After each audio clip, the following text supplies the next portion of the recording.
дар прямой эфир 5000 сомонӣ призшон метиҳем. Шансае даст натиҳем. Дар ҳолате ки ҳалномаи суд меброя ва ту видварения мешай, не бародари азиз. Нафароне ки 27 сола шудагиян аз даъваткунӣ ба хизмати ҳарбӣ озод ҳастед. бахшида ба омади моҳи шарифи рамазон хушхабар аз ширкати дорувори Шифо Фармо барои шумо. Фитобочка ва ҳиҷома кардан барои шумо ройгон, яъне бепул. метавонед худро номнавис кунед. Инчунин доруҳо бо нархи арзон барои зиёд кардани риш ва мӯи сар, доруҳо барои сангу намаки гурдаро нест кардан ва нест кардани простатит. ба рақамҳои рӯи экран дар тамос бошед. ассалому алайкум ба ҳама тамошобинони барномаҳои Сорбон Сафаров, барномаҳои канали Юрист TJ. Тамошобинони азиз, ҳатман видеоро то охирша тамошо кунед. Як ахбороти нав ба маълумоти ҳамаи шумо мерасонем. Москав вуруди ҳудуди 30,000 муҳоҷир ба Русияро манъ намуд. мизони ҷинояткорӣ дар вилояти Москав бидуни тағйир монда, назорат бар вазъи ҷинояткорӣ таи як соли қаблӣ зери назари мақомоти назоратӣ қарор доштааст. дар ин бора дафтари матбуоти сараёсати вазорати корҳои дохилии Русия дар вилояти Москав пас аз ҷаласаи мушоира оид ба натиҷаҳои кор дар як соли қаблӣ иттилоот додааст. кормандони вазорати корҳои дохилии вилояти Москав дар соли гузашта вуруди 28500 нафар шаҳрвандони хориҷиро ба Русия манъ намуданд. яъне ки дар имсол Федератсияи Русия махсус Подмосковиро дар назар дорем, ворид шидани 30,000 нафар шаҳрвандони хориҷиро ба ин кишвар манъ намуд. 30,000 нафаре ки ворид шиданшон ба Московский област манъ шидагиай, нафароне мебошанд ки беҳуҷҷат гашту гузор кардагиянд дар Федератсияи Русия, ё нафароне мебошанд ки азалатая корона қарздор буданд, ё нафароне мебошанд ки симкарташон бо ягон сабаб қарздор шидагӣ буд.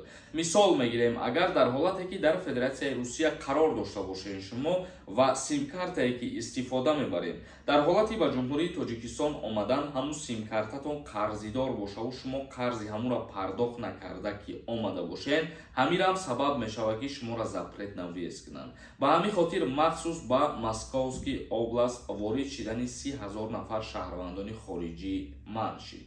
яъне ки дар 30,000 нафар шаҳрвандони хориҷӣ шаҳрвандони ҷумҳурии Тоҷикистон, Узбекистон, Қазоқистон ва Қирғизистон ворид мешаванд. тамошобинони азиз, ин буд як ахбороти нав ва маълумоти ҳамаи шумо расонидем. акнун хондани комментарияҳоро шурӯъ мекунем. дар ҳаминҷа ба ҳаматон як чиза хотиррасон мекунам. чӣ хеле ки медонед, дар канали ман конкурс рафтестай. хушбахтона рӯзи 2 март соати 21:00 ба вақти Тоҷикистон финали конкурса баргузор мекунем. нафароне ки мехоҳанд билет харидорӣ кунанд, билет ҳастай, шанса аз даст натиҳен. ба 1000 рубл 10 дона билетон метиҳем, ба 2000 рубл 20 дона билетон метиҳем. номерои ватсапе ки дар рӯи экран ҳаст, дар ҳамин номерои ватсап картаи Сбербанк ҳам ҳастай. картаи Сбербанк ба номи Мунис меброя. сумтона мепартоен ва чектона дар ҳамин рақамҳои ватсап равон мекунен. ҳамагӣ 42 дона призай ва 3 нафаре ки аз ҳамада бисёр билет мехаранд дар прямой эфир 5000 сомонӣ призшон метиҳем. шансае даст натиҳем. як каси дигар нависонда безор шидем ба ҳамин хабарҳои нохуш. ҳар рӯз як хабари нохуш мебурорем, лекин ягонташа надидам амалӣ шавад. ин хабарора аввалан ин ки ман намебурорам. ҳар касе ки дар Федератсияи Русия қарор дора, худаш явна медонад ки барномаҳои ма, мавзӯъҳои ма тааллуқ доранд ба ҳар як рӯз, ба ҳар як тағйиротҳое ки дар Федератсияи Русия имрӯзҳо ба назар расидааст. Юсуф Зокиров нависонда: ассалому алайкум ака, илтимос дар ҳамин саволи ман ҷавоб деҳ. ман патент доштам, граница рафтам, як моҳика доштам, дар уҷа навистагӣ ауе барои ҳамин видварения кардам. не ки айбайн 4 моҳ гузашт проверка кардам, тоза нишон метиҳад. ман Россия рафтам, идофа то соли 2072 депортатсия кардам. ман куҷода жалба кунам, илтимос мегуфтем. бародари азиз, вақте ки тра видварения кардан, ин маънои ура надорад ки дар база дани номи ту тоза бромад ва ту ҳаққи ворид шидан дорӣ. дар ҳолате ки ҳалномаи суд меброя ва ту видварения мешавӣ, ту запрет навиез ҳисоб мешавӣ ва ту ҳамира дидаву дониста боз вориди Федератсияи Русия ки шидӣ, дар ин ҳолат то ҳамин соли 2072 гуфтагита тра депорт карданд.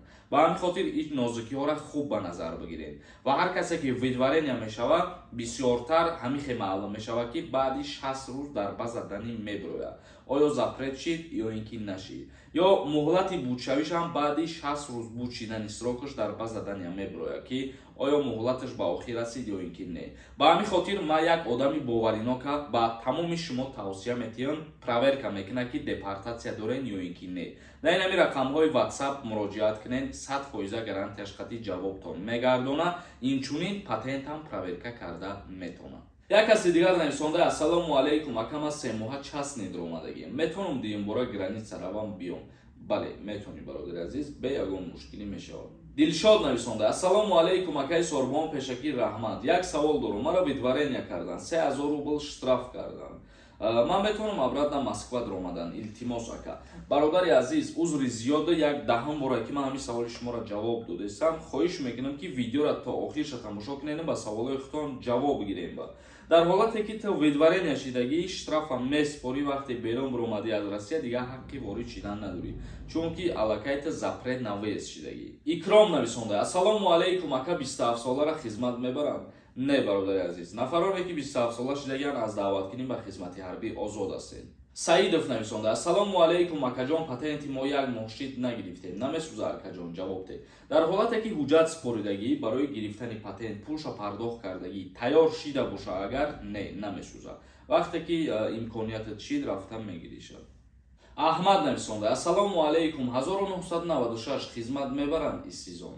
1996 27 сола ки бишава аз хизмат озод мешава.